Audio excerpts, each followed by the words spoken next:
ഓസ്ട്രേലിയയിൽ master of നഴ്സിംഗിനെ join ചെയ്യണോ അതോ ഓസ്ട്രേലിയൻ നഴ്സിംഗ് രജിസ്ട്രേഷൻ പ്രോസസ്സിന്റെ OBA പാത്വേ ഡയറക്റ്റ് ആയിട്ട് ചെയ്യണോ? ഈ ഒരു ക്വസ്റ്റ്യൻ നമുക്ക് മൾട്ടിപ്പിൾ ടൈംസ് പല കാൻഡിഡേറ്റും ചോദിക്കാറുണ്ട്. BSc നഴ്സിംഗ് കഴിഞ്ഞവരാണെങ്കിൽ അവർക്ക് രണ്ട് ഓപ്ഷനാണുള്ളത്.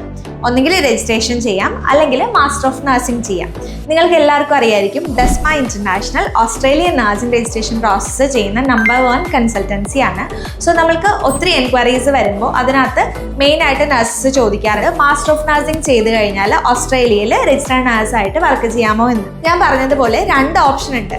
OBA പ്രോസസ്സ് എന്ന് പറയുമ്പോൾ NCLEX-RN OSCE ലാംഗ്വേജ് ടെസ്റ്റ്, ഈ ഒരു ലെങ്തി പ്രോസസ്സ് കംപ്ലീറ്റ് ചെയ്ത് നിങ്ങൾക്ക് രജിസ്റ്റേർഡ് നഴ്സായിട്ട് വർക്ക് ചെയ്യാനും സാധിക്കും.